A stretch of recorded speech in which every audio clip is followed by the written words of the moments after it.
सभ्यता को मुख्यतः तीन कालखंडों में बांटा गया।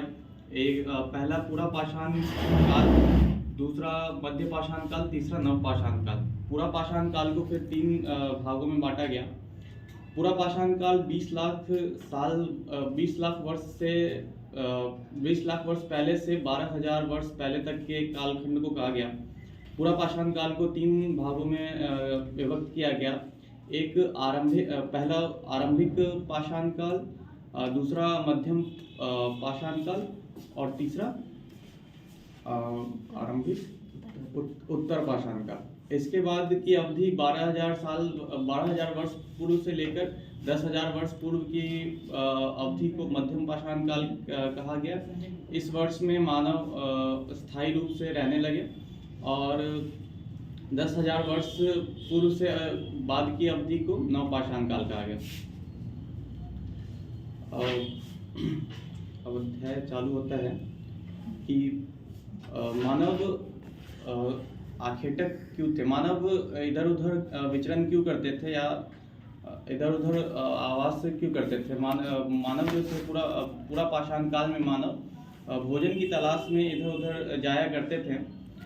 मानव के प्रवसन की मुख्यतः चार कारण हो सकते थे।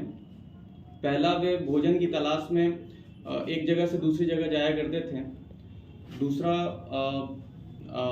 पशु चारे की तलाश में जब उन्होंने पशुओं को पालतू बनाना शुरू किया तो कई स्थान पर विभिन्न स्थितियों के कारण एक ही समय पर वहाँ के सभी खाद्य पदार्थ या वहाँ के शिकारों का भक्षण कर जाने की स्थिति में वहाँ पर शिकारों की या भोजन की अल्पता हो जाती थी। ऐसी स्थिति में वे उन्हें मजबूरन दूसरे जगह प्रवसन करना पड़ता था। तीसरा, कई ऐसी स्थिति जैसे सूखे की स्थिति या अथवा कई अन्य प्राकृतिक आपदाओं के कारण जीवन यापन हेतु पानी की मूलभूत आवश्यकता को देखते हुए उन्हें कई दूसरे जगह प्रवसन करना पड़ सकता था। के बाद मानव ने अपने जीवन शैली को सरल करने हेतु कई तरह के औजारों को अपनाना शुरू किया।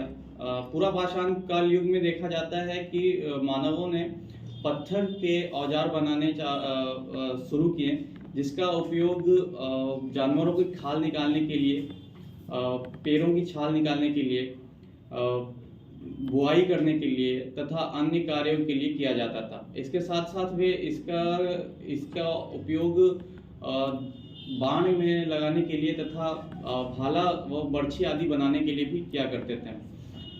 उसके बाद वाले युग यानी कि मध्य पाषाण काल तथा नव पाषाण काल में देखा गया कि इसके साथ साथ हड्डियों और लकड़ियों का भी उपयोग होने लगा और इस तरह पत्थर के औजारों को अस्तित्व में है। पूरा पाषाण में मानवों के निवास के लिए मानवों ने निवास हेतु गुफाओं को अपनाना शुरू किया। ऐसा वे इसलिए करते होंगे ताकि वे प्राकृतिक आपदाओं जैसे आंधी तूफान तथा तीव्र वर्षा आदि से बचे रहें तथा गुफाओं में रहने से उन्हें जंगली जानवरों आदि से भी सुरक्षा प्राप्त होती थी। ऐसा एक उदाहरण भारत के मध्य प्रदेश में स्थित भीमबेटका की गुफाओं में देखा गया है।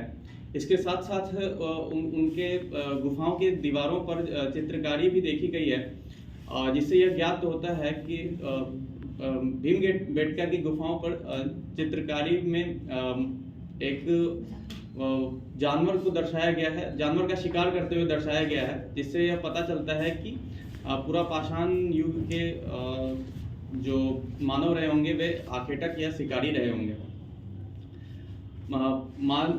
पुराने युग में मानवों ने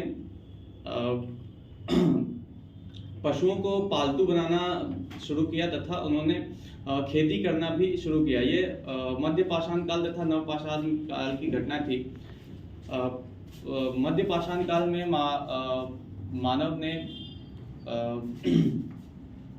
जंगली स्वरूप को पालतू बनाया और पशुओं को पालतू बनाने में विशेषता यह रहती थी कि वैसे पशुओं को पालतू बनाया जाए जिनके जो कम हिंसक हों, यानी कि जिनके दांत कम नुकीले हों या छोटे हों अपेक्षाकृत अगर देखा जाए तो ऐसे में देखा जाता था कि उस समय मानव ने कुत्ते, जंगली पालतू सुअर, गाय तथा बकरी आदि जैसे जानवरों को पालतू बनाना शुरू किया। ऐसा उन्होंने अपने आवास स्थल के आसपास चारों को रखकर किया होगा।